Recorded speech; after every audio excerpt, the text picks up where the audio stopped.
বিভিন্ন স্বাস্থ্যকেন্দ্ৰ হোক বা কাৰ্যালয় হোক বৰ্তমান অচল হৈ পৰা পৰিলক্ষিত হৈছে স্বাস্থ্য বিভাগৰ। কিন্তু এই মুহূৰ্তত যি পৰিৱেশ সেই পৰিৱেশ উত্তাল প্ৰতিবাদৰ যি পৰিৱেশ সেই পৰিৱেশ আমি দেখুৱাবলৈ বিচাৰিছোঁ। ইয়া হৈছে ধুবুৰী যি যুটীয়া স্বাস্থ্য সঞ্চালকৰ কাৰ্যালয়ৰ পৰিৱেশ। এই পৰিৱেশ আচলতে ৰাতিপুৱাৰ পৰা যিহেতু প্ৰতিবাদ সাব্যস্ত কৰা হৈছে চৰকাৰীকৰণ, তেওঁলোকৰ চাকৰি চৰকাৰীকৰণৰ দাবীত আচলতে তেওঁলোকে ৰাতিপুৱাৰ পৰা যি প্ৰতিবাদ সেই প্ৰতিবাদ চলাই গৈছে।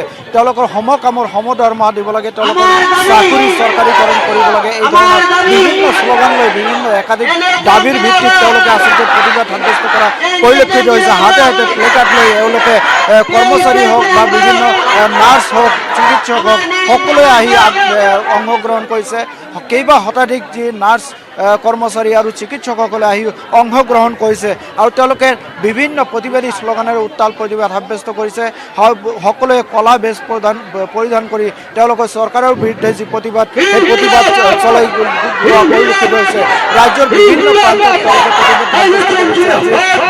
দীৰ্ঘদিনৰ পৰা একাধিক দাবীৰ ভিত্তিত তেওঁলোকে প্ৰতিবাদ চৰকাৰে কোনো ধৰণৰ ব্যৱস্থা গ্ৰহণ কৰা নাই। এটা কথাও তেওঁলোকে উল্লেখ কৰিছে যে 5 বছৰ পূৰ্বে তেওঁলোকে কিন্তু চৰকাৰে কিন্তু এটা আশ্বাস প্ৰদান কৰিছিল যে তেওঁলোকৰ 7 পে স্কেলৰ ভিত্তিত তেওঁলোকৰ দৰমহা আদায় দিব আৰু সমকামৰ সমদৰমহা আদায় দিব বুলি কৈছিলে। কিন্তু অনন্ত উল্লেখ কৰিব লাগিব যে বিগত 5টা বছৰে হিমন্ত বিশ্ব শৰ্মা চৰকাৰৰ দিনত 5টা বছৰে কিন্তু এতিয়ালৈকে কোনো ধৰণৰ তেওঁলোকৰ দাবী পূৰণ কৰা পৰিলক্ষিত হোৱা নাই, যাৰ ফলত আজি স্বাস্থ্যকেন্দ্ৰ হওক বা যি চৰকাৰী কাৰ্যালয় হওক স্বাস্থ্য বিভাগৰ বা হস্পিটেল হওক সকলো এৰি তেওঁলোকৰ কৰ্তব্যস্থলীৰ পৰা আঁতৰি আহি এইদৰে প্ৰতিবাদস্থলীত বহিবলগীয়া হৈছে। 3দিনীয়া কাৰ্যসূচী তেওঁলোকে হাতত লৈছে। আজিৰে পৰা 5 নৱেম্বৰলৈকে আচলতে এই প্ৰতিবাদী কাৰ্যসূচী অব্যাহত ৰাখিব। অৱস্থান ধৰ্মঘট কৰ্মবিৰতি তেওঁলোকে পালন কৰি আহিছে। আমি তেওঁলোকৰ মন্তব্য আমি ল'বলৈ চেষ্টা কৰিম।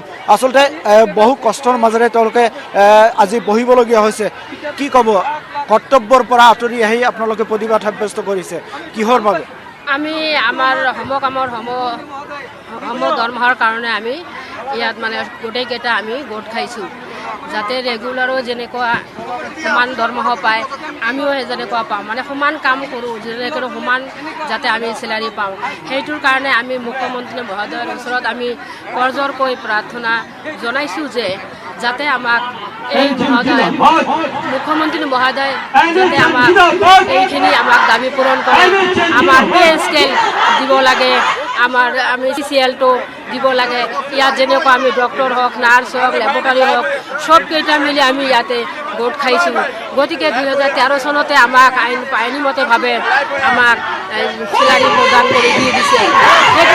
আৰু কিছু যিসকল এইসকল নাৰ্ছে প্ৰতিবাদ সাব্যস্ত কৰিছে, কিছু চিকিৎসক আছে যিসকলে আচলতে তেওঁলোকৰ কৰ্তব্যৰ পৰা আঁতৰি আহি প্ৰতিবাদত বহিবলগীয়া হৈছে। সেই চিকিৎসকৰ মন্তব্য আমি ল'বলৈ চেষ্টা কৰিম। এগৰাকী চিকিৎসক বাইদেউ আছে আমাৰ ওচৰত, আমি তেখেতৰ ওচৰলৈ গৈছোঁ। কি ক'ব, আজি কৰ্তব্যৰ পৰা আঁতৰি আহি আপোনালোকে দীৰ্ঘদিনীয়া এই যিটো প্ৰতিবাদ সেই প্ৰতিবাদ চলাই গৈছে, আজিও 3দিনীয়া কাৰ্যসূচী ল'বলগীয়া হৈছে, চৰকাৰৰ ভূমিকাটো কি আছে?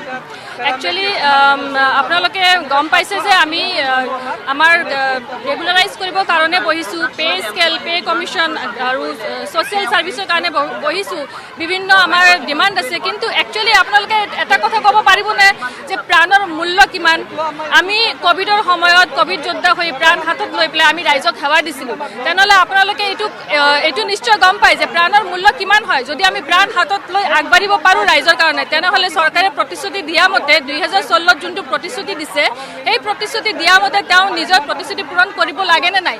আজি আমাৰ এইটো ডিমাণ্ড হয়, কিন্তু এইটো আমাৰ অধিকাৰ যোনটো আমি ডিমাণ্ডৰ ওপৰত মানে পৰিণত কৰিবলৈ বাধ্য। আচলতে প্ৰতাৰণা কৰি আহিছে নেকি?